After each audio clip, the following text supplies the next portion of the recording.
Happy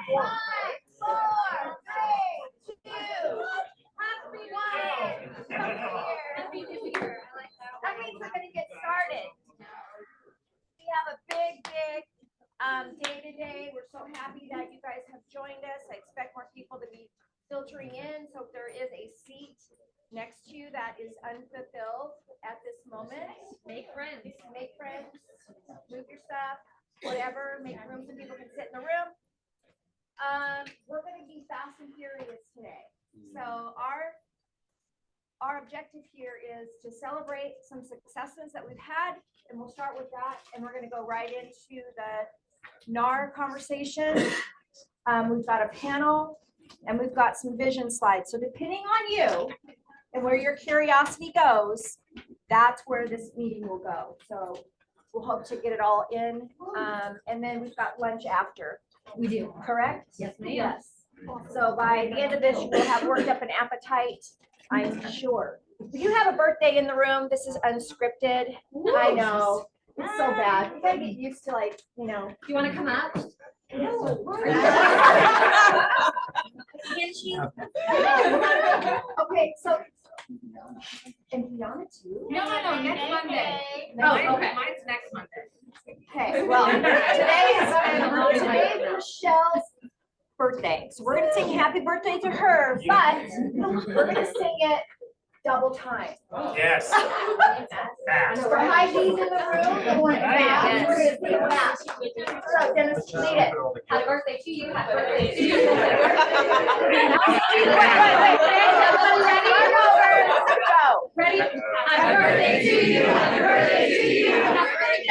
to you. Yes, okay. Ooh, I got goosebumps. It's got good energy. Good job. Okay, so we have. So perfect, real quickly. Happy spring, everyone. It's the first day of spring. Yay.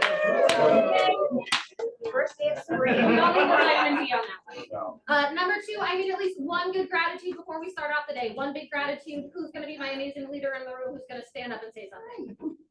Fabulous. Guru. I woke up this morning.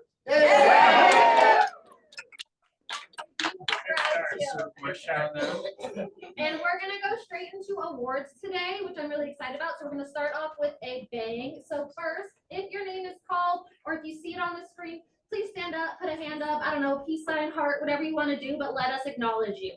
So we can do that. We're going to do that acknowledgement with one clap. Like that. Oh, I say that old style? Old style. Old. Okay, so you know what I'm talking about. Good. perfect. Okay, so we're going to start off. Welcome to the Ranch Brokerage. And if you see your name on here, can you just put a little hi and a hello? We'd love to say hi. Ready? 1, 2, 3, clap. Thank you, everyone. Oh, yeah. And we have our February cappers. We have Jake Buckles, Chris Ranch, Maria Riggins, Brianna, and Noelle. Way to go, guys. First listing, congratulations. We have Katie Louder, goodness gracious, Michaela and Susan. Are you in the room? Congratulations, guys. First club, for your birthday too, Miss Moots. First cold closing, we have Michelle Moots and Sherry Riley. Way to go, guys. There's 2 seats in the front. Yep. One seat in the front. We have the Triple Crown Award. Thank you to Billy for making sure this is not a home run. This is Listing Triple Crown. taken, written unit, closed unit, all in 1 month. If you see your name on here, put your hand up so we can at least acknowledge you. Love it, guys. And we're gonna do a 1, 2, 3, and great job, guys. Amazing. Got the $1 Million Club, so $1 million in sales volume. If you see your name on here, again, put your hand up. Let us acknowledge who you are. Love it. And woo! Awesome. Love it. $1 Million Club for $2 million plus in sales volume. For $2 million, we have Chad and Teresa Gelzer. We have Vasily for $3 million. We have Chris Ranch, Mike Renard, and Guru. And in our $6 million range, we have Miss Rosie York. Ready? And way to go, guys. I was off. I apologize. My rhythm was lacking. You said zero rhythm? Shush. Top listing units for individuals. Number 1, we have Mike Renard. Number 2, Miss Kathy Filbert. Number 3, Dan Whitehouse. 4, Brianna. 5, Brian. 6, Celeste. 7, Val. And 8, Mark Van Antwerp. Again, put your hands in the air if you're here. Thank you, and great job. And in Mountains to Sound, we have Miss Carly Hendrickson, Dee Dee Scott, Con, Jule, Lene, Brian, and Guru. If you're here, put your hand up. Let us acknowledge you. Love it, guys. And good job. Come on, you guys, you're slowing down on me. I know. Put your hands together. Like, I know, do a wiggle. make it count. We want everyone to follow Pam. So Pam's getting ready like this. Everyone put your hands on it. Ready? And yes. Fabulous. Top listing units for teams. We have number 1 with the Ranch Real Estate Group. Number 2, Ideal Puget Sound Homes. And number 3, Denise Christopherson and Associates. If you're here, put your hand up. And everyone. Lovely. Better. Top listing units and teams in Mountains to Sound. Number 1, we have Landman. Number 2, Tom and Lori Kittleman. And number 3, Love Legacy Land. Put your hand up, John. Yeah. Wait. 1, 2, 3. There we go. Again, we asked with our hand up first so we can say, woohoo, go team. Let me clap.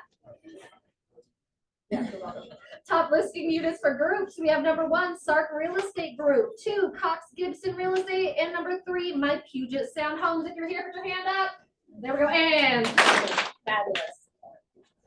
Top listing units for groups. In Mountains to Sound, we have Rosie Rourke team, Lasting Homes, and the Results team. Is anyone here from there? Okay, ready, and. Top written units for individuals for Puget Sound. We have Mike Renard, Anthony Prado, Derek Johnson, Char Williams, Jake Buckles, Stuart Stedman, Vicki Chenoweth, and Christine Bowers. Anybody here? Put your hand up. Nope. Okay, ready, and. Mountains to Sound. Oh, I love it. Okay, so that everyone knows David Baginski proposed to his girlfriend this weekend. So he's number 1 and is now engaged to Elizabeth. But so number 1, we have David Baginski. Number 2, Dee Dee Scott. 3, Jennifer Thompson. 4, Guru. 5, Shirley. 6, Adrian. 7, Con. And 8, Harley. If you're here, put your hand up. Thank you. Ready to go, guys. Ready, and. Top written units for teams in Puget Sound. We have Ranch Real Estate Group, NJ Properties, and Heritage Home Partners. Put your hand up if you're here. Way to go, guys. And top written units for teams. We have Landman, Tom and Lori Kittleman, and again, Love Legacy Land. Hand up if you're here. I know. Come on, John. You want it. Ready? And top written units for groups. For Puget Sound, we have the Gelzer team, My Puget Sound Homes team, and Sark Real Estate. Hand up if you're here. Way to go, guys. And top written units for Mountains to Sound with the Hazinga team, Lasting Homes, and the Results team. Put your hand up if you're here. Mr. Hazinga, where are you? Oh, really, Todd? Okay, ready. And very nice. Way to go, guys. Top close volume for individuals. We have Mike Renard, Anthony Prado, Larry Norberg, Anna McCluskey, Victoria Herren, Stuart, Jake Buckles, Matt Parker. If you're here, put your hand up. Okay, cool. And go team. For Mountains to Sound, oh, you're in the room. We have Guru, Con, Tim, Shirley, David Baginski, Brian Fan, Noel Argo, and Ashley Pease. If you're here in the room, put your hand up. Higher. There we go. Ready? And top closed volume for teams, we have Ranch Real Estate Group, All Smiles Realty, and NJ Properties. If you're here in the room, put your hand up. Love it. Ready? And top closed volume teams, we have Landman and Tom and Lori Kittleman. If you're here in the room, and fabulous. So guys, and all of this will also be on the Facebook group. So if you just take a picture, it's there. Top closed volume for groups, we have My Puget Sound Homes, the Gelzer Home Team, and the Cox Gibson Group. If you're here, put your hand up. So we can say thank you, ready, and everyone together. A little louder. I feel like we're losing people here. I know, come on. Come on. Everyone deserves the same energy from the beginning to the end. Love it. Okay. So we have, if I press the button, I did. Top closed volume for groups, Rosie Rourke team, the Hazinga team, and the Results team. If you're here, put your hand up top. Fabulous. Ready, and everybody. Love it. Ooh, and you guys are all here today. Yeah. Who makes the world go around? Pam and Dennis. Girls. Girls. Okay, we're gonna go fast, you guys. And we, on Friday, after the news broke and our phone started blowing up, we picked up the phone and we had a conversation with our executive leadership team, our ALC, and some of our top agents here. And we've had that conversation already. So we want to hear from all of you. Comments, questions, concerns. Think about that for a minute and we'll just start going in on the handout. Did you guys get the handout? Yeah, they did. They all got, I got them too. I have a question. Does anyone know why this whole thing started? Some seller in another state. Couple sellers fired. But what's the why did they sue to begin with? Does anyone know? I mean, I realize they're buyers or sellers. They're saying collusion, right? They're saying what? What are they saying exactly? Price fixing. Why are they saying that? Does anyone know that? It didn't go a lot below 6. It did go below in some, but I mean, what the real reason was is because NAR owns most of the MLSs. They do not own the Northwest MLS. Okay?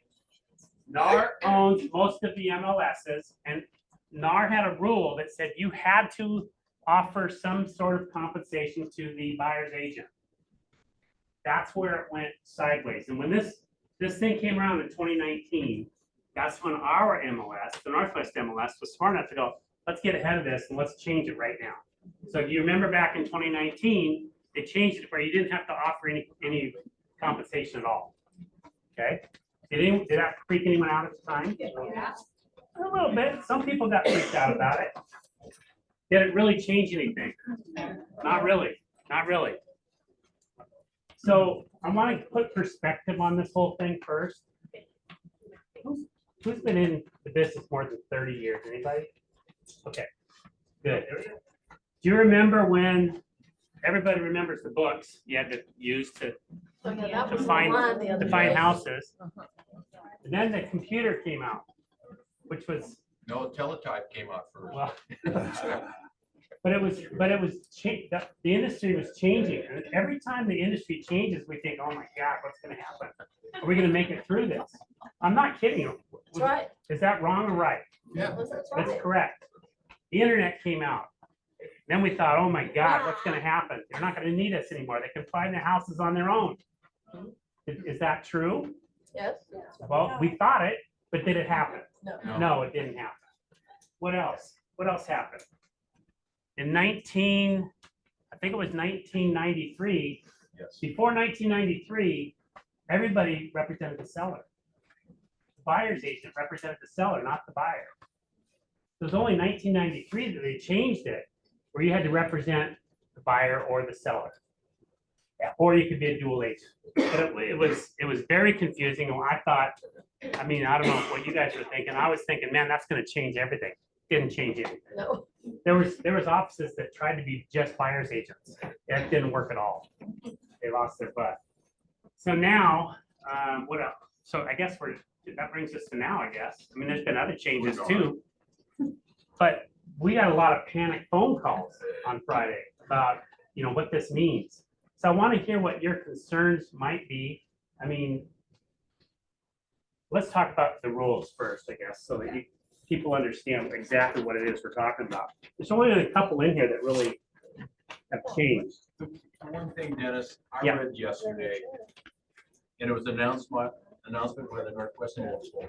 They made it very clear that they are not owned by the NAR. That's right. And they have not made any kind of opinion made at this point, and they will do so in the future. In other words, just chill. So first of all, nothing changed with any NAR MLSs until July. Everything's business as usual. So one of the changes that they're going to have in July, number one, buyer representation agreements are going to be required. So that's already required here. We started that January. By the way, how long have we been teaching it at Keller Williams? 20 years since we opened the office. So if you're not doing it yet, well, I know you are now because you have to. So that's not going to change anything. second one, offers of cooperative compensation cannot be made on the MLS. Which is kind of weird because our MLS took the opposite approach. So let's be fully transparent. Let's show everybody what it is we're offering the buyer's agent in commissions. Yes, J-Lo. Because we're not owned by NAR, we do not have to adhere to that in this MLS. Is that That's right? correct, but they may change it. And that's why we're getting ahead of it. We don't know what they're gonna do. The Northwest MLS has their own attorneys. They have their own ideas of what they think is the right way to go. And so far, they've not been the ones that were sued. So, you know, I have a lot of faith in them. I do think that if all the other MLSs go to zero compensation made on the MLS, it may come to that.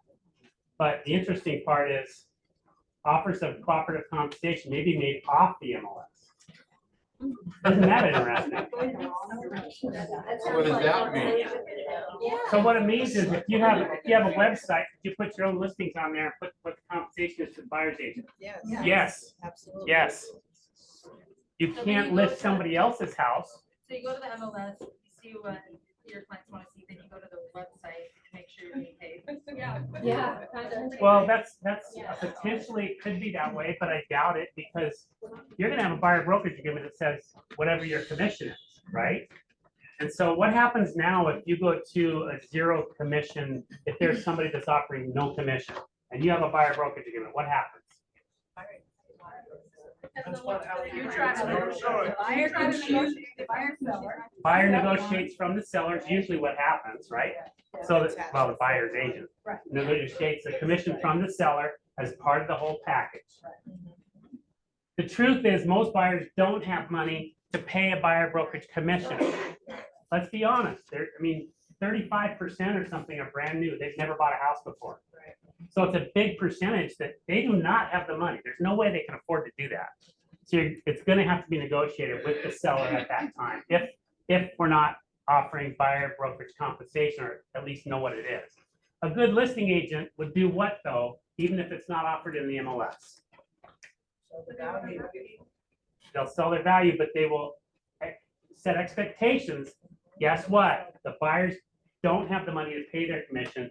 This is the way it's always been done. We'll probably end up paying it. Here's usually about what it is.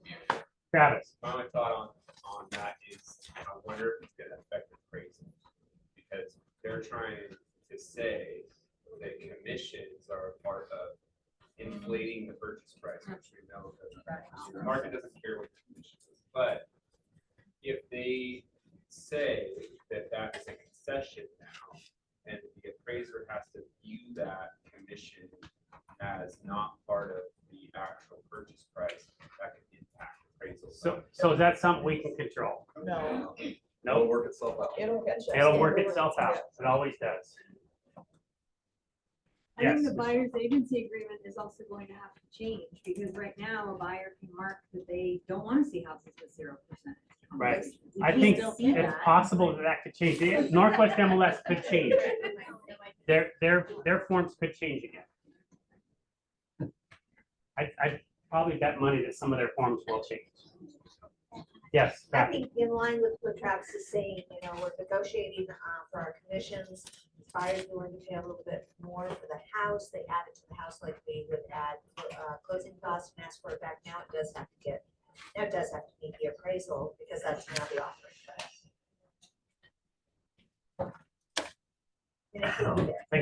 Again, can we control what the appraisal comes in at? No.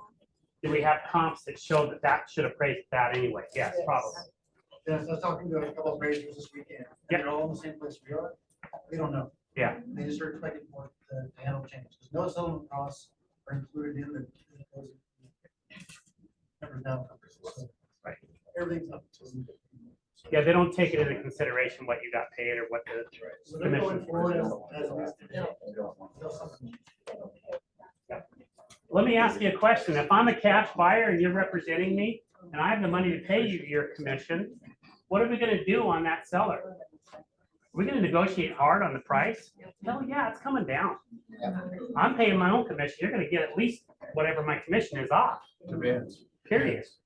Well, I if have you a don't, great then I house won't and a buy it. multiple offer. I mean, Right, because I got cash. and I Yeah, know if you have it. multiple, okay, first of all, are we in a seller's market or a buyer's market? Seller. Totally a seller's market. That's not always gonna be the case. Who remembers in 08, 9, and 10? Oh, Was that who? Who remembers October?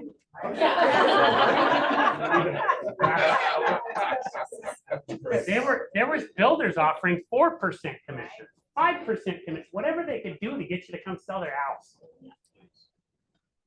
Right? So these things change. Yes, Jackie. Two questions. The first one is, this, am I understanding that this hasn't even been accepted Correct. yet? It still needs to actually be accepted for any of this to even matter? That's right. As well as, Gary's settlement too has to still be approved. So all these are backing into an approval process. None of it's in stone. Okay, none of it. And my second question to that is, a lot of this has to do, you are part of NAR. You know, many agents are not. How does that work when I am part of NAR and Tori's not, we're on a field together? Like, how does that work? Obviously, it'll be a- First off, it's past stuff that's gone on. Non-NAR people are not covered under the settlement. Any NAR office is covered as long as they did less than $2 billion in closings. on an average of 4 years. Yeah, every year, yes, You mean that they're not, covered as in they can have a lawsuit? in the yes, future about it? yes. So Redfin,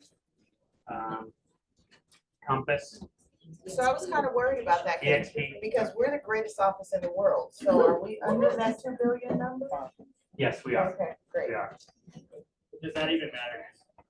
KW settlement is also already moving anyway. Yeah. That's moving forward. Again, it's not approved yet. It's in the It still has to process. get approved. as All well, of this all of it is subject to approval by the courts. which I think they're gonna approve because Berkshire still hasn't settled. They still, we don't know. I'm just saying.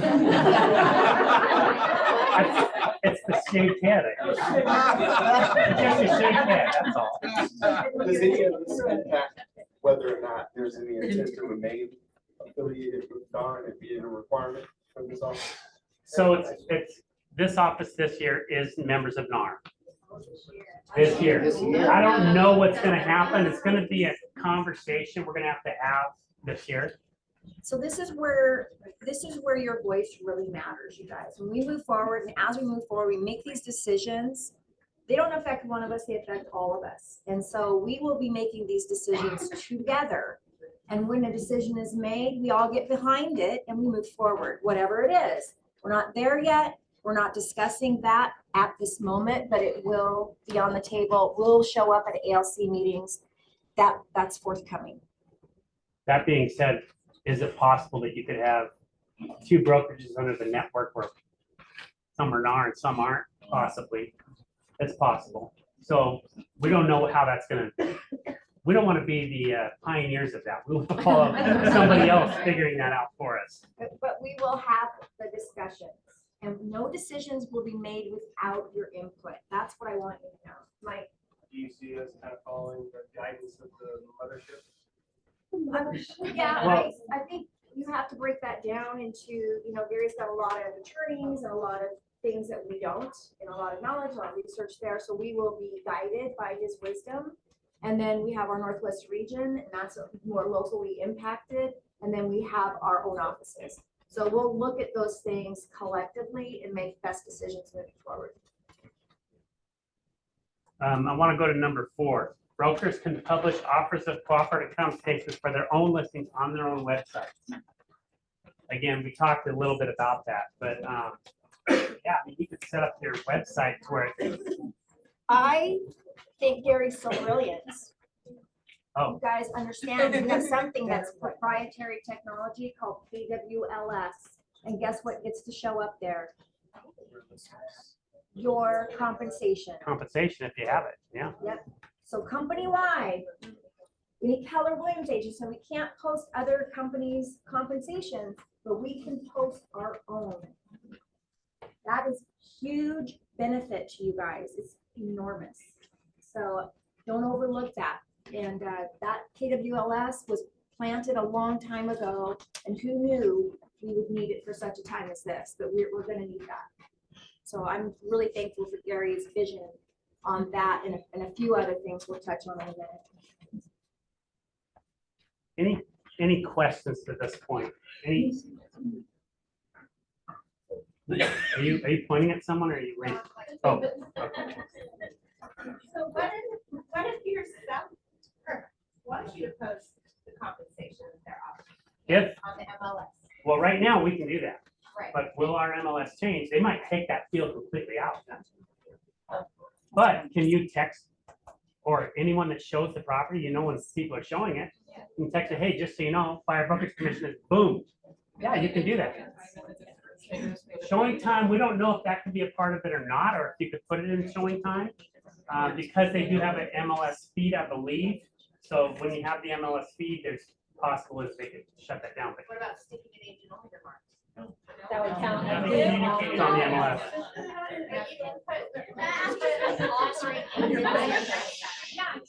You can do the buyer concession as something like You can that. say offering You- a buyer concession, not Totally. buyer's agent, but Totally. buyer concession. Yeah, could you do a buyer concession of 3%? Yeah. Sure you could. Yeah, and that buyer could take that money that the seller's offering and pay you with it. Yes. But it can't say it's for commissions. Yeah, There's so much into something we don't know yet. correct.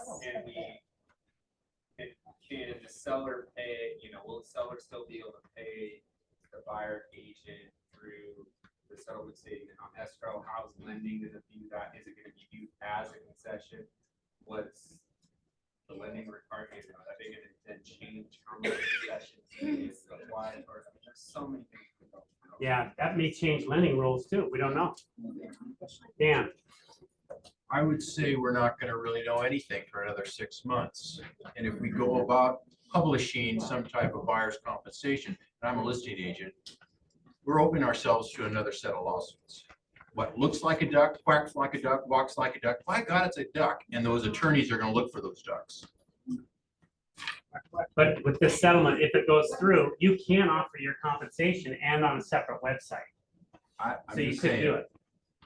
And by the way, even if you didn't, as a good listing agent, you're always gonna prepare your seller. oh yeah, That absolutely. guess what? You're probably gonna end up paying the commission anyway, just so you know. I'm gonna throw an extra 3% on my net proceeds here, Mr. Seller, just to let you know there may be something we need to do. Lene, Have you guys heard anything else about, VA? Have we heard anything? nothing, nothing, because her question has to do with louder. Her question was, what about VA? Because veterans can't pay their own commission, right? That will change. It probably will Because change. there's absolutely no way the federal government's gonna allow a veteran to not be. So that will change. Also, somebody asked about like the concessions. So that's probably gonna change as well. It's the 5% and less conventional that's gonna be the issue. Because right now, 5% down or less, the max gets 3%. And the way it's written is customary charges for a buyer to pay, which is why right now, a commission is not a customary buyer paid Charge. right? So that's why they can pay it, and then they can also pay 3%. So once that changes on July 1, that now becomes a customary buyer paid charge, so they'll have to increase that.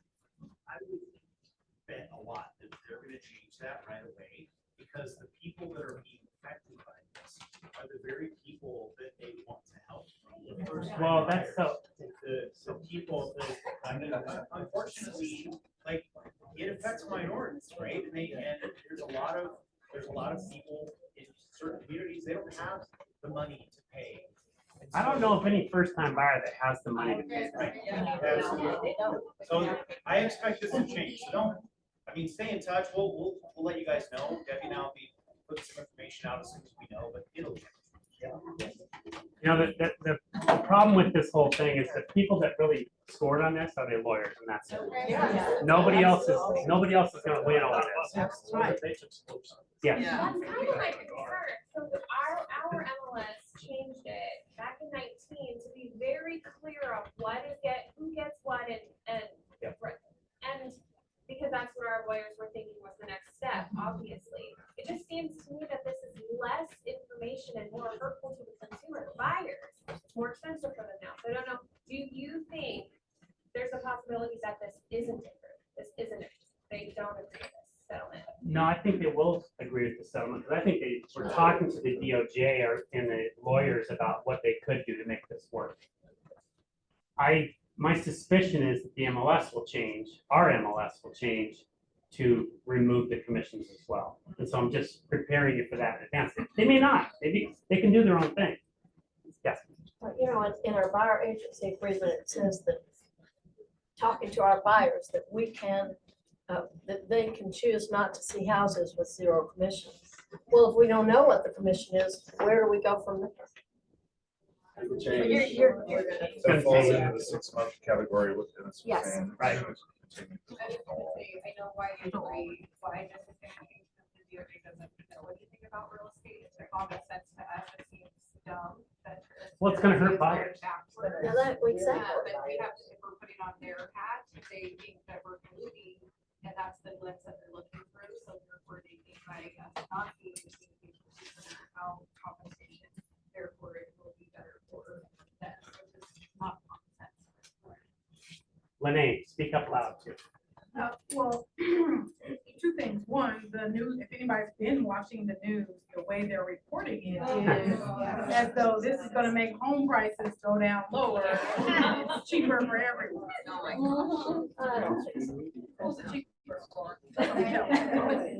And the sellers are gonna reduce the price of their home because now they don't have to pay Which commission. is gonna be more than 3% or 6%. Like, Right? Yeah. But secondly, have you guys thought about any type of training or anything regarding disruptors coming into, say, they'll write contracts for buyers at a reduced fee?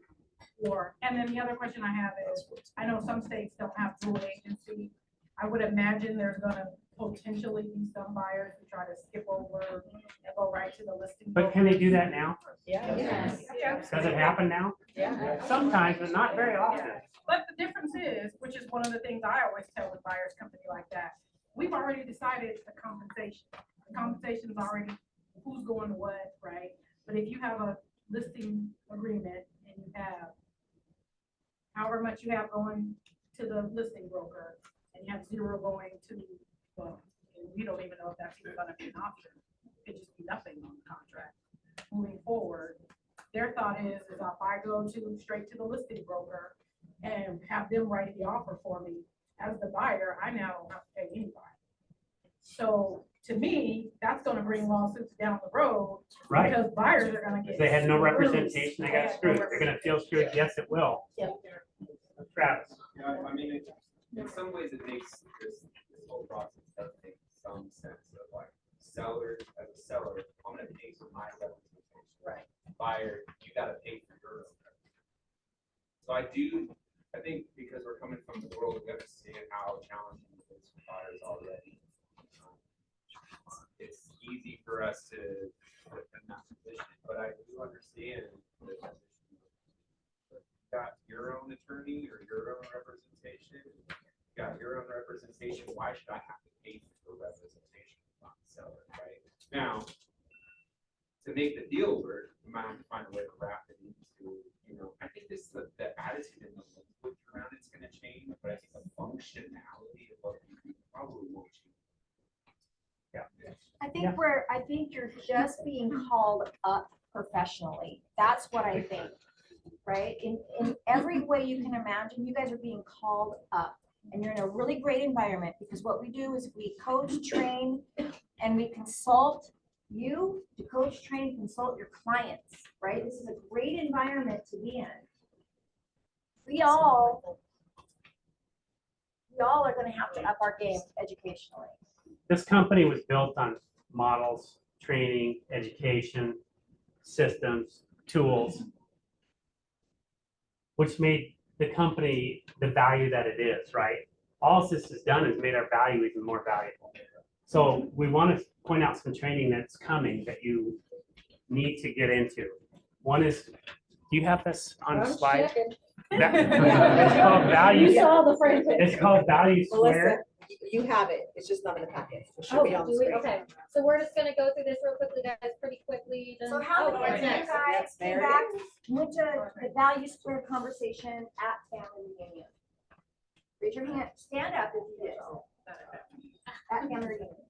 Okay, Mike, a couple quick things you got out of that. Yes, sorry, 1 second.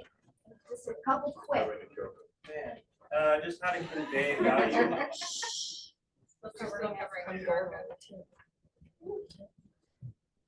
Just how to convey value and create relationship, and how to have dialogue with buyers the right way. And how to just kind of work them through the process. And our role as a fiduciary. Fiduciary versus functionary. We have a ton of functionary agents out there, and they are the ones that are panicking. You And they guys, should be. you guys who operate at a fiduciary level, you're not panicking because you understand how to move through this, right? So, but you are going to run into a lot of agents that are very functionary. And my suggestion to you is you get them in our training. That's my suggestion, because they need it, and there's not a whole lot of places they can go to get it. Yes. So Pam, in the Value Square presentation, they have some great slides that we have just incorporated right into our presentation. We talked about why we want a buyer's agent to be showing our properties. When you pre-approve the buyers, you know, they get deals done, there's higher security in your home, you know, just a lot of great pieces. And then we pulled it right from the Value Square slides. So you guys don't get, you know, we are in such a great environment. You've got Gary, Jason Abrams, and Jay Patterson teaching you guys how to articulate the value. It doesn't get better than that. And the dates, They're not on there. March 26th, Oh, there April they 10th, Those dates? and April 25th, where you can hear them again. I will tell you this, what you saw if you were on the last class won't be the same as the next one. These are live. They're not These are live. recorded. These are live, and Gary never says the same thing twice the same way. You know what I mean? He always adds so much more value. The more he does this, the more he'll bring. So this is not a one and done class. It was very good the first time. That's right. It was very. It was excellent. I sat down and I listened to the whole thing as well, and I mean, just wow. So this will be required for all of you moving forward. Can you say yay to that? Yay. Yes, because we don't want you working for free. Is that fair? Yes. Yes. The other thing too is that I think it's important that when consumers or clients or whoever, people we run into, start asking us questions about this, that the first time these things coming out of your mouth are not at the time when you get asked questions. Yes. So the very first one I got asked was well, you know, I could feel my emotion, right? So now I'm like, okay, emotion's over, done with that. And now I can have a conversation. And at the end of the conversation, when I hung up with the client, they were like, oh yeah, I knew it was kind of weird. So yeah, you explained it great. And they were fine. But I think if you wait until you get the calls or it gets to a different point and you haven't practiced what to say to people, you're gonna be stumbling all over yourself. Yeah, and there's some really bad news articles out there that are just ridiculous what they're saying. So, Katie had a question. Yeah, so to that point, I just have one piece of this that I am not clear on. So number 2, the second piece where sellers can offer. I don't understand why.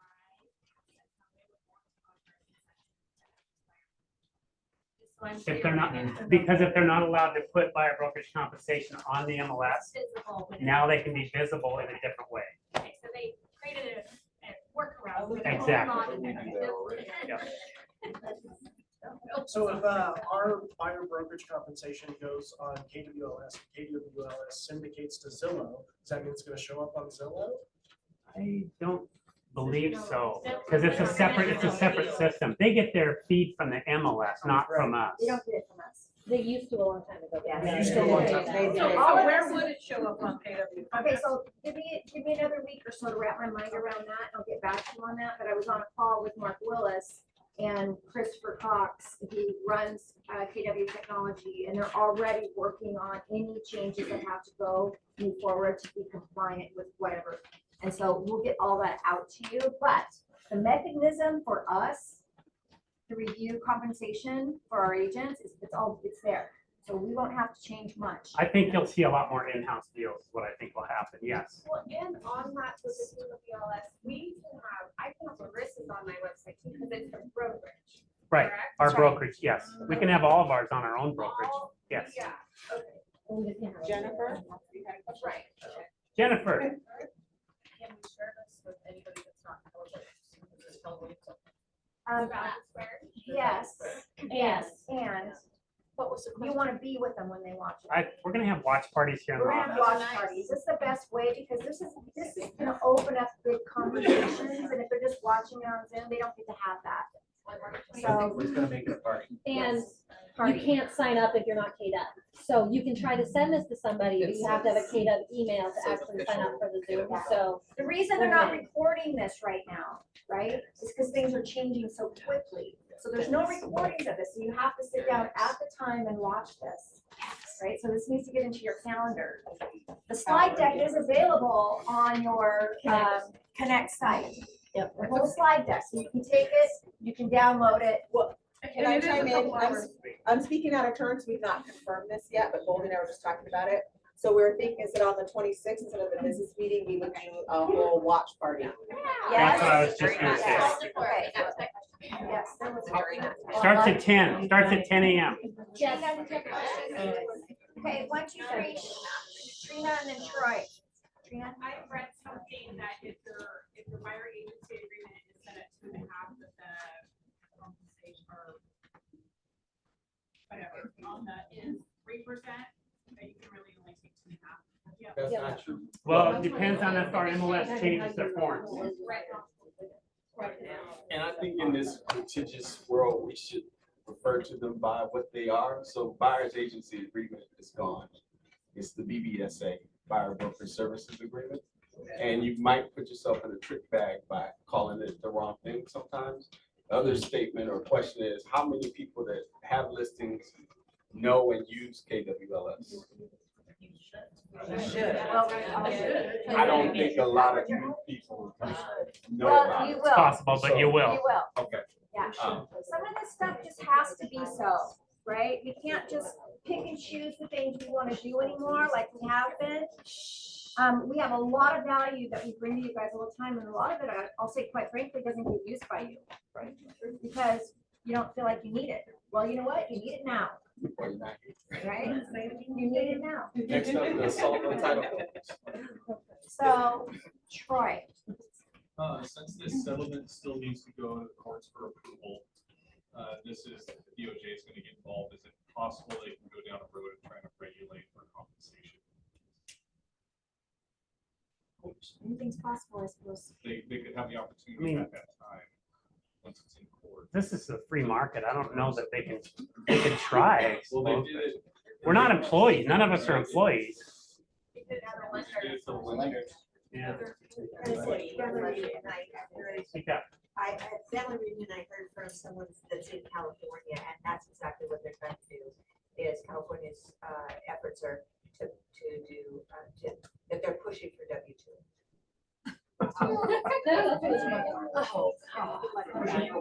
W-2. Right. They already got that. It's not written. Okay. What other comments do you guys have? Did you finish? Real quickly, Jackie, you had your hand up, didn't you? Oh, is it accurate? I read somewhere that if it is approved, it's actually only for 7 years as well from the date of acceptance. I didn't see that. I didn't see that. But I did see you can't even get in a house without signing a buyer brokerage services agreement. They're doing that now. Is that what it's called now? Say that again.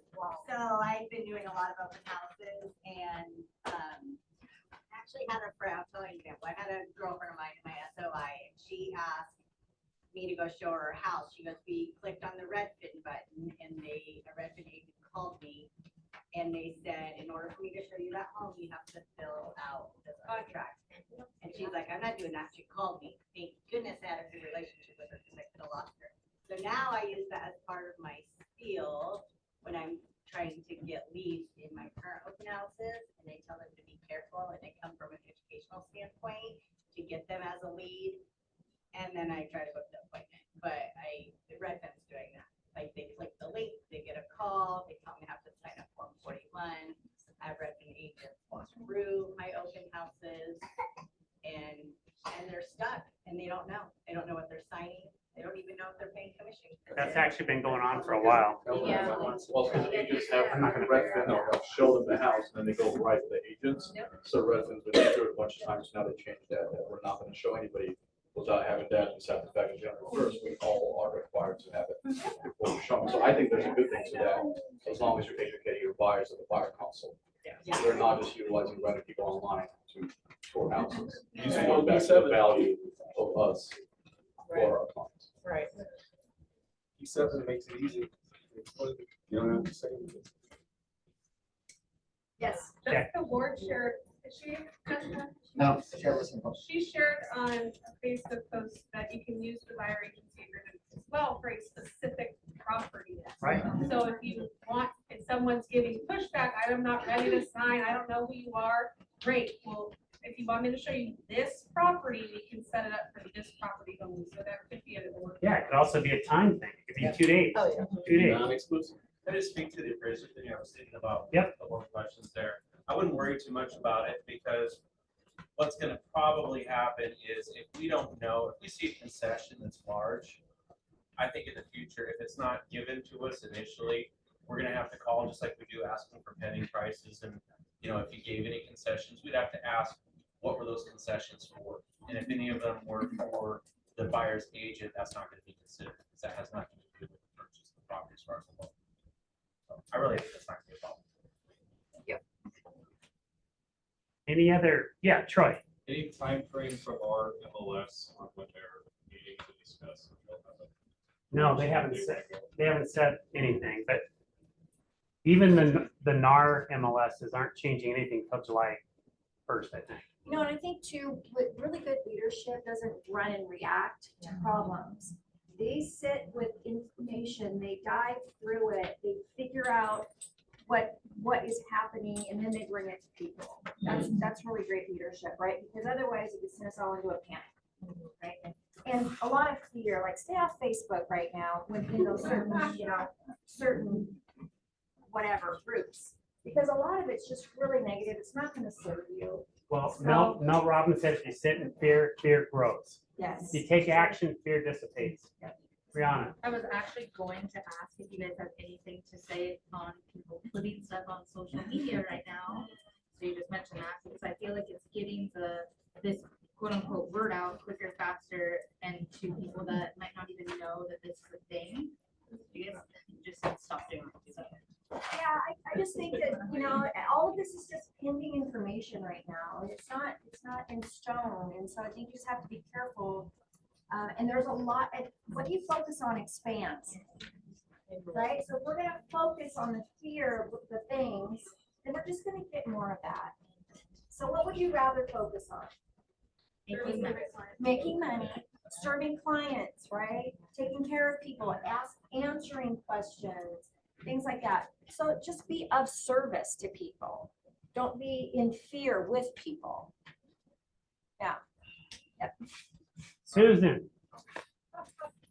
Well, I'd just like to say that, as has been pointed out several times, these changes will take effect in July. Okay, so we have some time to think about it. Our leadership is preparing us with available strategies and training, which we should all avail ourselves of. And remember that for now, it's business as usual. This is spring, people. We gotta go for it. And the other, so go for it. And you guys, you know what you're doing. Get out there and do it. And also, I want to caution all of you to be really careful about what you are posting on social media. I don't want to hear anything about any worries, any negativity. This is all Perhaps at this point, right? And we don't want to spread any less than positive spin on our industry, our businesses, our firms. So keep it going, keep your momentum going. This is our hot season. That's right. And we've got lots of properties coming on the market. We've got new clients coming in that need help. Let's focus on that. And we will keep you informed.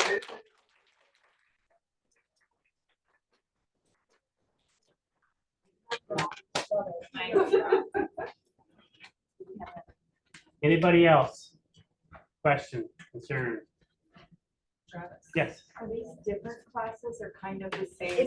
They're gonna be different because it's the same people doing it, but they'll have more to add and they'll say it differently each time. So it might be good to. I do all three of them. I do all three of them.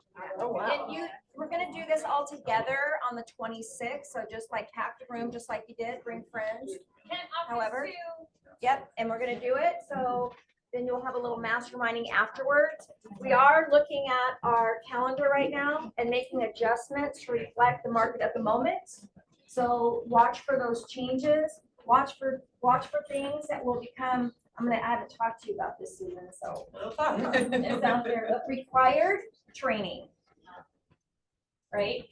And I just think that we need to do that, and we need to be the fiduciary, we need to be professional in this moment. And we will be bringing in some negotiation classes as well. Yeah.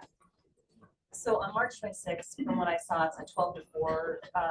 No, 10 to 2. Central time. 10 to 2. So what will happen on March 26th? There's a night class that's 1:30 to 4:30. So are we going to be We'll canceling that? probably have to Moving move to a some things different- around, so things will bring that to my attention, yeah.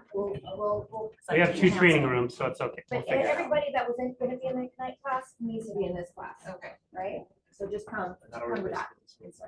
Yeah, Yes. in place of the business. Yes, place up. All right. All right. Should we move on to our panel? Yeah. Yes. Yes. Do we have chairs? Ty's getting, Rosie. Yeah. There's I'm gonna grab 2. What? I want to delete the name. If your face is up here, come on up in the front of the room. If your face is up here, I like your face is up there. In lights, action, camera. Whose lap do I sit on? Please. Yeah, I think One more chair. Oh, yeah, oh, we're right here. There we go.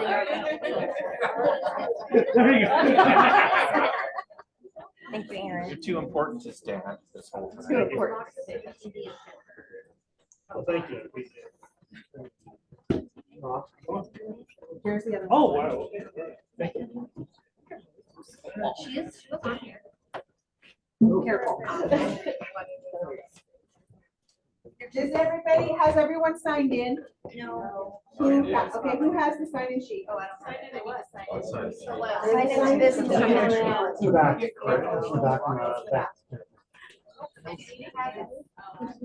The reason I'm asking you guys to sign in is because I need to know who we also need to talk to that wasn't here. Does that make sense? Yeah. Yeah. I think it was being passed.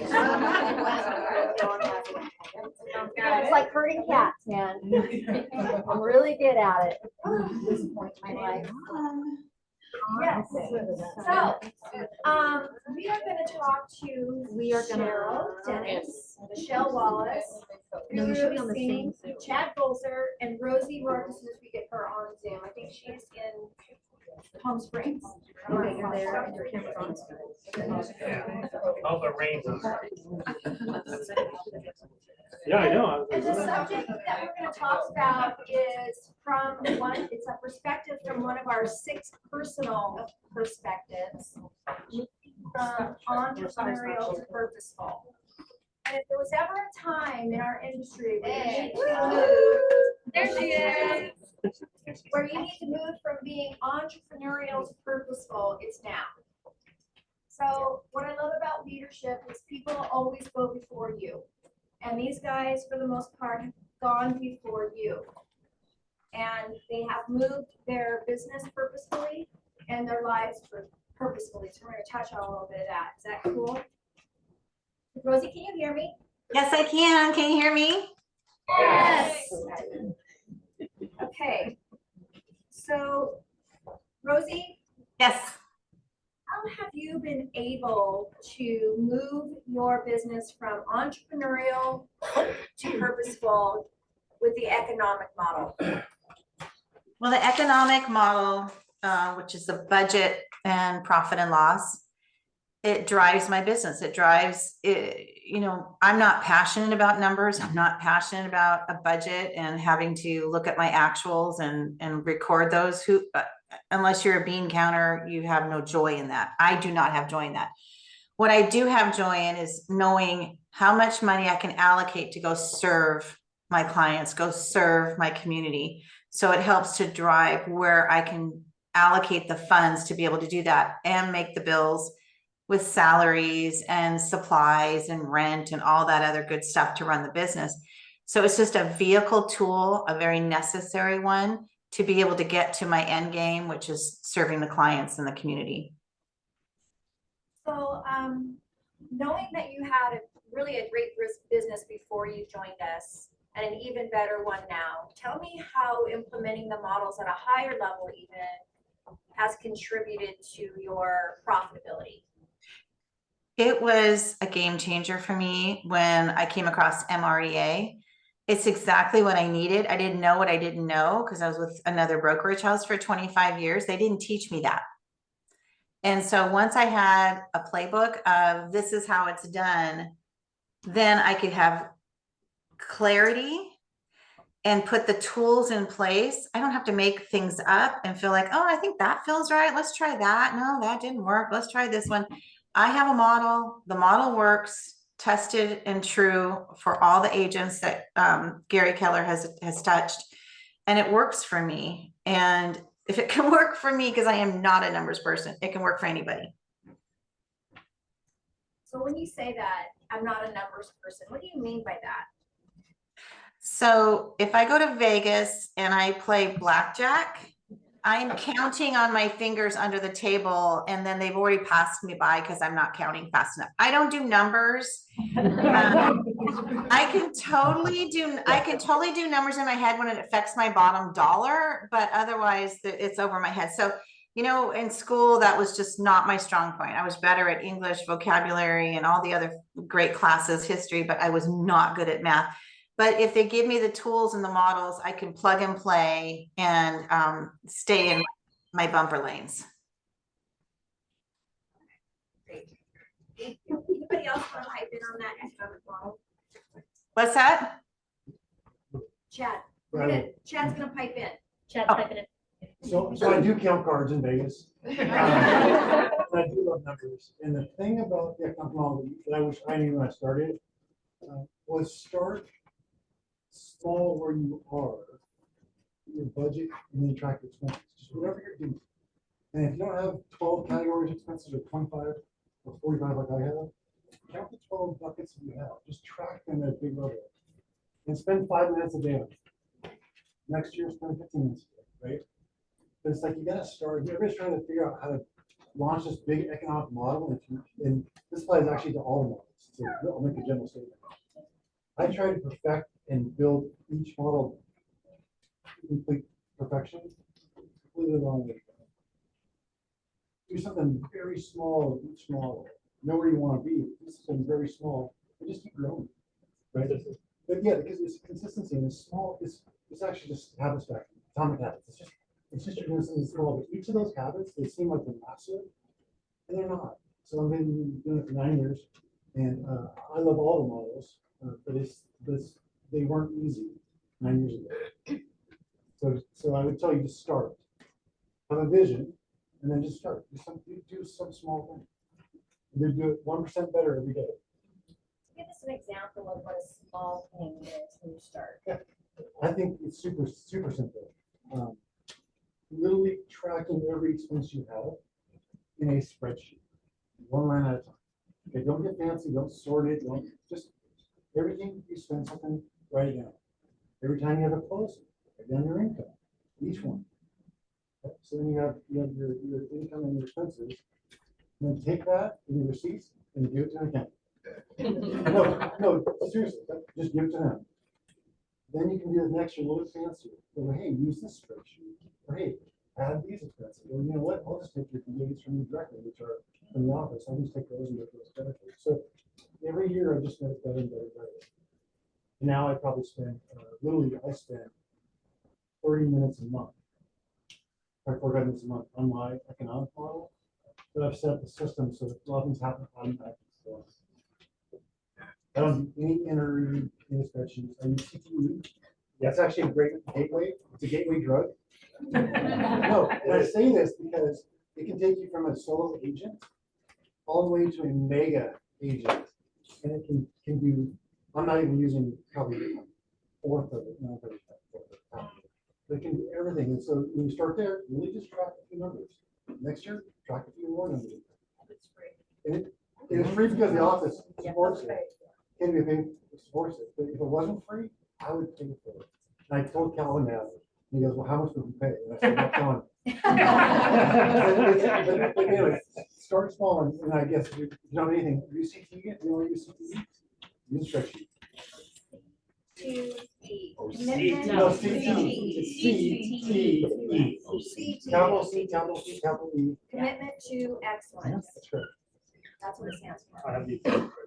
And Rosie, what do you use to track your economic model? So what I started out with is not what I've ended up with. And to your point, start small, get bigger, get more complex if you want to. You don't have to, but the thing is, track what's coming in and track what's coming out and watch your taxes, because no one else is watching your taxes but you, to be able to take that out of your income and save that so that you don't spend your tax money.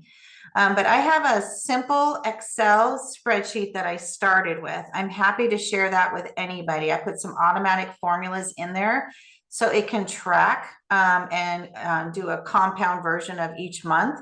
So I'm happy to share that. And then, but now that I've been with Keller Williams, I switched my platform to CTE. Whew, game changer, love it, because it dissects and spits out different versions of what I want to see. I can put in my numbers once and it will sort, filter, and create tools for me to look at my return on my investment, my leading source of business, what each producer is doing. I can run contests for the producers. It's a powerful program, but really it's as simple as put your numbers that you make money in and you spend money out. That's all it is. It's just doing a lot of powerhouse for you. I don't want that to scare anybody. It's free.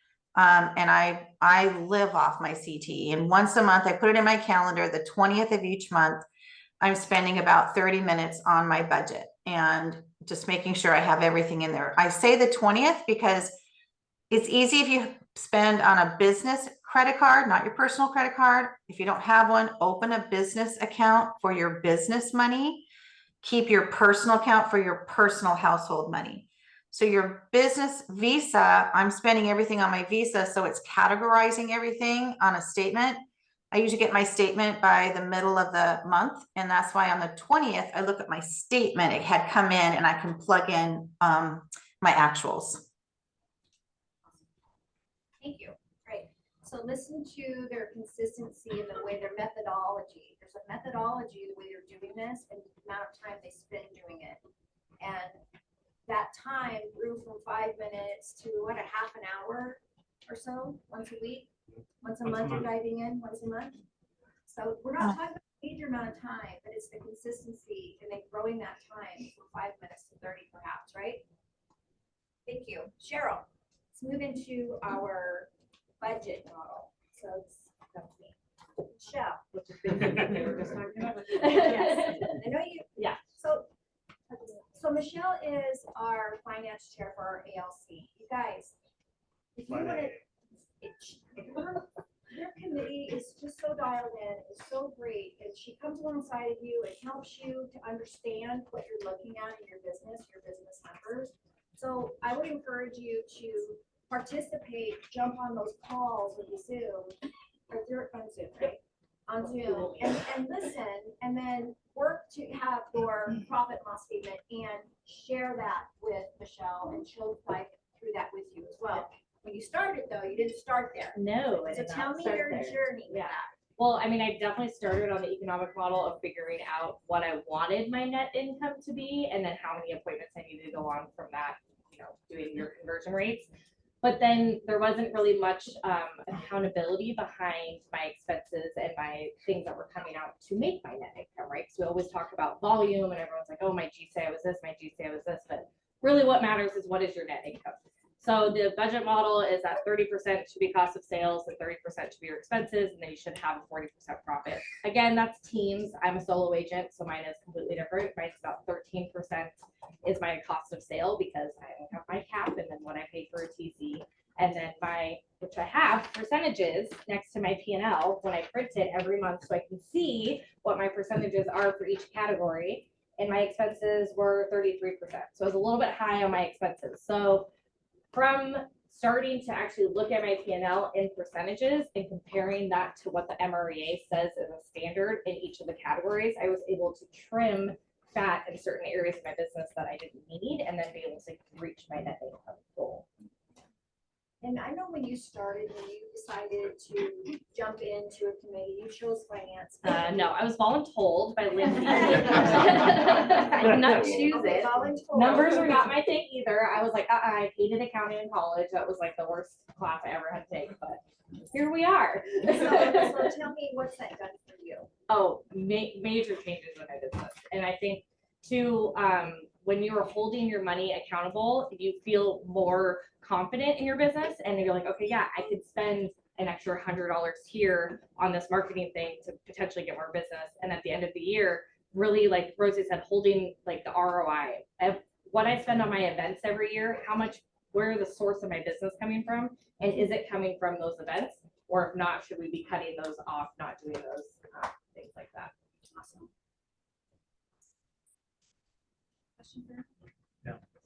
No, but she is really, really good at the finance committee chair, and it's very dialed in. It's like systematic and automatic. It's really, really good. If anyone wants to come, it's the third Thursday. This Thursday. A little bit about what it does for your business, but I'm also thinking that each of these models impact you personally, not just in your business. So how has understanding, getting hold of this and moving from entrepreneurial, so how has it helped you with your personal life? Getting more personal finances on track, keeping, not that that's a business, but I mean, making good financial decisions together with my husband. And the biggest thing was getting him on board with those financial decisions and having, you know, when you talk about your business and looking at it every once a month, you should be doing that in your personal life as well, making sure you're making smart financial decisions for your future, your family's future. Would you say that you have more peace? Oh yeah. 100%. Just knowing that you know. And if you know your budget model and you know what's coming out of your business account every month and you know that that's in there, you're not going to be worried about it, right? If you know what's coming out every month. Can I add to that? Because what you just hit on was peace. And I'll tell you, being in this business almost 30 years myself, realizing the importance of reserves. And the one thing I can say, the models that we've learned through Keller Williams, is that is just as important as knowing your budget, knowing your economic model, and figuring out having your ROI with every dollar you spend. But the model is when you start to have 1.5 months in your operating account and 4.5 months in your reserves. And you're never going to know that how much that matters until you come into a market, or like you're trying to really quickly adjust your budget because you've maybe overdone something or have not done something that you should have done quickly enough to be able to depend on that. And because of being with Dennis and Pam as long as we have in this organization, we went from 4.5 to 6 months, and both business and personal to have 12 months is such a safety net, because you never know what's going to happen in your life or what's going to happen if you're in a part of a team with someone in your team that you might have to step up to. to help out. And so that's a huge part of the budget model as well. Yeah, I was able to work only 9 months last year when I had a baby because of the fact I knew I had 6 months for reserves for those. So It's a big deal. When you guys are starting out, one thing that my wife and I did is we gave ourselves a salary. And we haven't changed it since we started. And it's allowed us to have a nice life, but it's also allowed us to have plenty of reserves. So you're not looking at that every day. It's like, if you think you're getting X, you make 10 times X. Great. And it's like, it allows you to have a lot more freedom. And I think people that are in sales tend to not have that, I don't know if you watch kind of something happen, they want a new car. And I'm still driving my 2007 Honda original. I'm cheap like that, but I want to make sure I live within my budget. If you can do that first, you're gonna be fine. You just don't overspend yourself. I'm getting excited listening to this because you guys can serve your clients better when you don't have to worry about yourself. It changes everything. I'm not selling because it's their time. Right. I don't need the sales point. Right. And that's what you want to be. And if the deal blows up, you're not blowing up on the other agent. And then the other thing is, it's like you're not penny pinching, and you're not like, oh my God, that is closed. What the F I'm gonna do next month? You know what I mean? Easy, girl. Easy. Well, because we all been there. I've been there, and so I just, I'm a W2 employee of my own company, right? So my company can make X amount a month. I only get X amount of salary, right? So it's completely a separate line right there. And I'm like, okay, I only make X amount a month. I don't care what the company makes. As long as I make that, the company has to make its own decisions. So I think it's like a brain shift for me. Like, okay, I paid the employee all the expense out and everything. Now the business got to keep going. I love that you're singing Dennis's love language songs. Totally. Two entities. Two entities, and all my other corporations are separate entities, separate accounts, everything. Can I add one more thing to that as well? If you guys have not taken financial peace, it is the foundational part of what you really want to do in the personal side, but it also bleeds into your business and vice versa. But it will go right into that love language of money. Rosie has a question, but I also want to add one more thing. April 10th, we're doing agent financials. I think it's here. Anyone know? We're gonna say yes and I'm I'll teaching double it, check. but I'm pretty sure it's here. Rosie? Yeah, and I was gonna say, it definitely gives financial peace, and when you have a team, I have a fiduciary responsibility to be a good steward of the money that they have created to run the team business. It's not my money, it's our money, team money, to be able to do the event. So I owe it to them to make sure I'm running the numbers properly and effectively, and being able to create an impact with the numbers for the team. And I don't want to sound like a commercial for CTE at all, but I love shortcuts.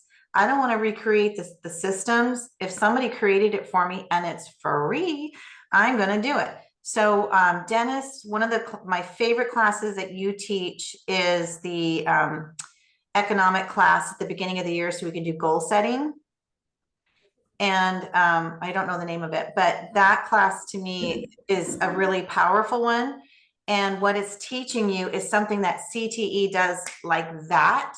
Can I show it on the screen? Do we have time for that? Yeah, sure.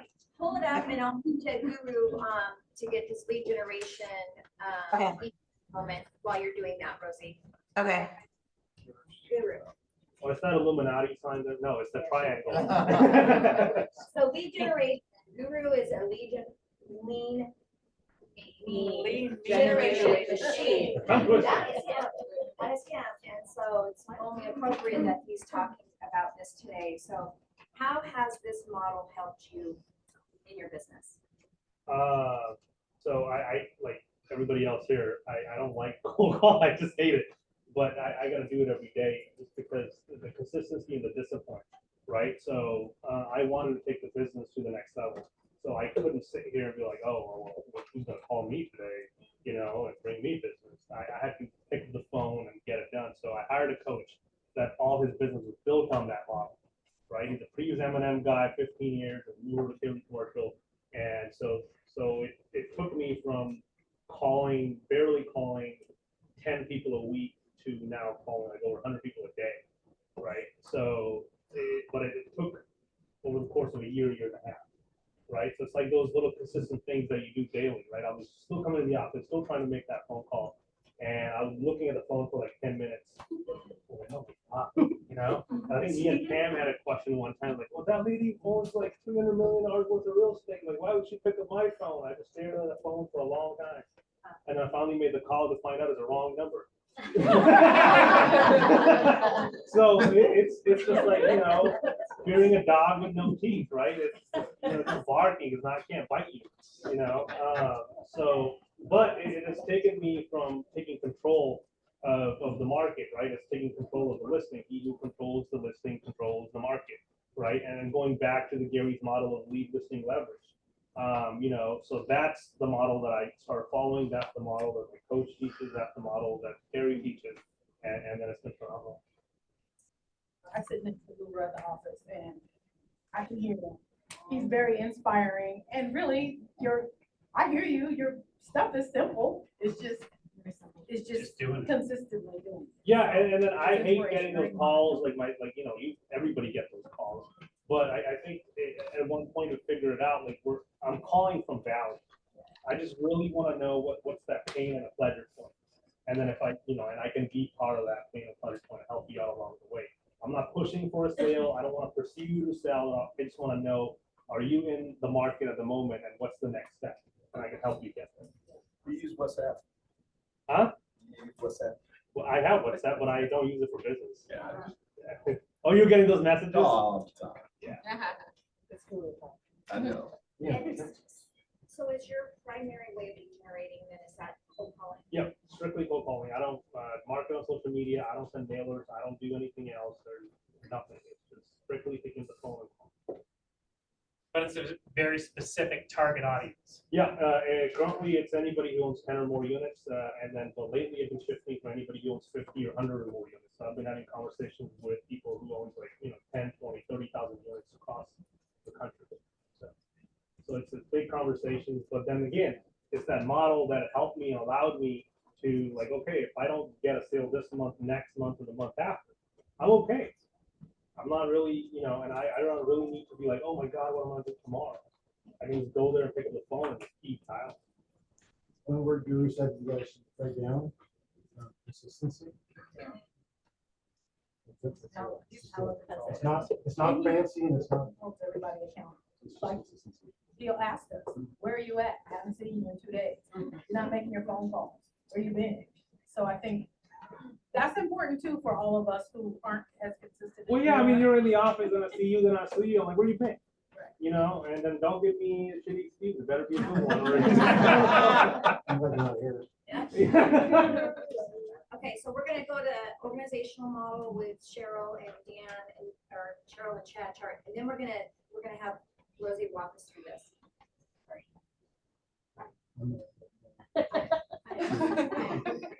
So Cheryl, tell me, how has mastering this model helped you move from entrepreneurial to purposeful? Failing forward so many times that you just keep getting back up and doing it again. But that being said, when you've reached a point where you can't do anymore, then you know you got to bring somebody in. And I think just like everyone else, starting with your best friend or your family member or something as a buyer's agent is the wrong way to do it. You've got to start with an admin and definitely build from there. But in truth, you can have 2 admin, and as a buyer's agent starting out or a listing agent both, you can function quite well as a solo with a lot of people on the foundation side of things before you ever actually have to add agents to your team. So we've bounced from different levels throughout our career. I just know that for me, I like to teach. I like to help people get where they want to go. And I've just found that the org model is a really great way to do that. And Yeah, I'm a little goofy. I love systems models and I love organizations. And the thing I would tell you shows right on. So I made a big mistake. We hired our first admin, that's my wife and I, so it was the best decision. And believe it or not, 8 years later, Matt is still with us. We're growing our team. He's not licensed. Next hire I made, the second hire, was a agent. It's a mistake I've made because what happens you tend to get ahead of yourself. And an admin can support you, like a really good admin part of the team. I've probably done 3 or 4 more times the volume I was doing. So I kind of gave in too early to a lot more agents. So I wouldn't have done that, and so I keep my admin growing myself. Then I hire a second admin. And grow myself. And so we have a second admin, now she's a PC, and like, she's a director of client care. So I'll tell you my model, just so you know. So it started there, and I would start there again, and we slowly added an agent or 2. For every 2 or 3 you hire, we keep them. It's kind of how it works. We had to find our value and what our model was about our team, our culture. So we started now we're hiring culture. But I have a team of 12. I have 2 admin. I have, well, actually a 3rd, which is listing support. And then I have my wife hires agents, and there's 6 other agents, and I have an ISA. So the ISA is the last person I hired about 3 years ago. And don't get yourself there to hire 2, and I won't roll one, because one can go a really long way if the right models. My ISA does guru's job because I'm too lazy and I don't love doing both things. And the ISA is better. So that's my point. I guess I back all up and say, stay small and hire the admin support around you. And you literally can't go on another plan, because that's where your cash flow and foundation will be way better spent. Because if your team is too big, that's what you're going to be doing. Hiring, right? People go trying to get the culture right, solving the problems that we should be doing really good. And then hire people that are better at you at the things you're doing good. And they say that Recruit Select will tell you, or now Career Visioning, excuse me, that if you hire properly, that you should be able to get back 39 of your 40 hours in doing that. And it does actually work out that way if you do exactly what Chad was saying. Start small. Gary Vaynerchuk, the other Gary, had a good quote I saw on TikTok and something like this. Somebody's asking the question, how do I make the best hire? How do I make sure I hire a new player every time? Because duh, hire them, they'll work out and move on. Because you're going to agonize over that hire and they won't be perfect. You're not going to know it for a few months. Just a You're gonna question, turn it over. question for Chad. Do you think you hired that first agent too soon because you didn't want to necessarily buy or drive people around or work with buyers? Because you were fairly busy with the listing side. Yeah, Tracy's the buyers. My wife is the buyers focus on listing focus. And we felt like, so me, I'm a builder. So I don't like selling anything. But I love coaching and building and growing. And that's my forte. And that's why I did it. I was trying to figure out how fast can I grow a team that can do what I do and coach them. And when you find that out, it's like the growth curve is a really long curve. So I should just took the weight off of myself, hired the other admin to do things I didn't want to do. Just been on appointments to care people and talk and coach. I would definitely not hire that agent. What would you have in place before you made that first hire? What would your business look like when you knew you were gonna make that hire? Like, what's that starting point? Your first hire or First just hire. any hire? The first hire, let's just start there. That can change everything for you, right? It's the right hire. So think about that. Go back and just think about what were you doing before? I can chime in. I feel like once you start hitting the ceiling and you're doing the same units, especially if you're a solo agent, you keep doing the same units every year. And you're like, what am I missing?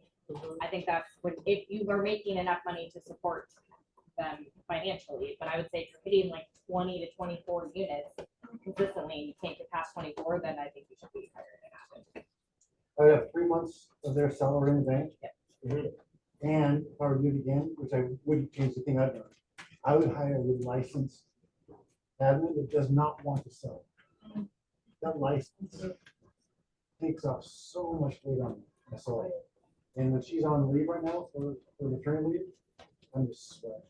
It's just, so that's what I was. And in a situation like that, if they are licensed, because my first one was, that they can also open a door if necessary. That's the backup plan. I'd like to add on to that too, of all of those statements are accurate in my regard as well, but I want to add on leverage. If, I was finding myself working a lot of hours trying to keep up with everything, but I wanted to be at my son's game. I wanted to be there for PTA and volunteer in their classrooms. And I can't be in two places at the same time until I have leverage. 100%. That's great. I was gonna say that, because of my focus on commercial and then they only focus on listings. So we already have a VA in place, and then I was just thinking with the coach, my next hire is gonna be a junior agent. Gonna be exactly doing what I'm doing, right? Because we wanna expand and grow that volume. So if they're not coming in making $200 a day, then they're not gonna be here. We spun ours into a different direction because at the end of the day, there's a lot of agents that are even in this room that have been on our team, they're part of our team and now have gone and done their own teams and gone there and done their own business. And I think that's awesome. But one of the things I think that because we're a profit share company, you have to learn to embrace that and learn that that is going to happen, learn that change is going to take place. So I think learning how to handle that in the very, very beginning so it's done properly and with grace, because again, I mean, I'll be the first one. I usually say what everyone thinks. They just don't say it out loud. So that's who I am. So that being said, the other thing we've added to that is an ISA specific to our team that is generic. So we have an Alex. Alex can be a man, Alex can be a woman. But for those people who want to create a book of business that remains their company book of business, not someone's sphere, that's their own thing. We have a person on our team that specifically reaches out to the clients that have come through our My Puget Sound homes and follows up.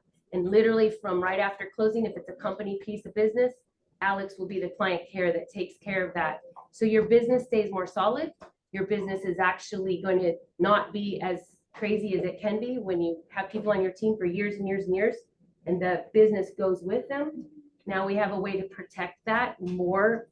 Not all, but better than we did before. So that's the only modification that we've made to the MREA. Yeah. For solo agents, I actually do make 50 to 100 calls every week. So just, I do my leads. Not a So good it's day. not a day. I'm not expecting to do all of the other work that I'm not connected to, and I'm on it. I mean, so it's not like I don't. I just don't do it. Put that out there. That's not all how it Yeah, works. you can't do around lead generation. You can't do what- Yeah, that's the bread, that is the bread and butter. Lead generation, we Yeah. have two jobs, lead generation and we get to go help people buy and sell houses. So that's lead generation, we get to do that more, right? And then we get to hire leverage, we get all the things. And then we get a program called C2 So Rosie, take us away. Got just a couple minutes before we wrap up and have lunch. So go ahead. Okay, I just want to show how simple this is. And if everybody wants to write this down, if they're interested, it's CTELOGIN, ctelogin.com/goals. And all you have to do is start right here where it says start here. And let's say I want to make 100,000 for next year. I would plug in the number 100,000. And then you put in, I do 50% of my business listing, 50% buyer, my average listing price, my average buyer price, what I think the SOC and listing commission would be. Ha ha ha, could make it a 0 on SOC, who knows? And then I take out the taxes of 25%, plug in your expenses. You can even put in your conversion rate. Let's say you want to do like a 70% conversion rate on signed to sold. You customize this the way you work business and it calculates all this. So it says I have to do 16 units to net 100,000 based on my custom numbers. And it actually boils down to how many contacts I need to make per day, per month, per year, my listing appointments held, set, signed, sold. It just makes it simple. So I just wanted to show that. It's a great tool and it does more. It will track it tracks everything. So we can have a class on that if you guys would be interested in that. Yeah. And go into that for a team, it actually will go up to 5 people. So everybody that's part of your team can actually see their numbers and their contribution through CTE. So all of this started and starts and ends with MREA, Millionaire Real Estate Agent book, right? A red book. And many companies have adopted this. It's on the bookshelf of every brokerage in town. I was at a panel the other day and there was a really nice young looking man who went from the military to real estate. And the first thing he said is, I read that red book, that NREA book, and he said, it's all in there, right? So it doesn't matter what company you're with, it does, it informs you, and then that just makes it live, that system. And your work in it makes it live, makes it come to life. So I want to say thank you to you guys for coming and sharing your knowledge.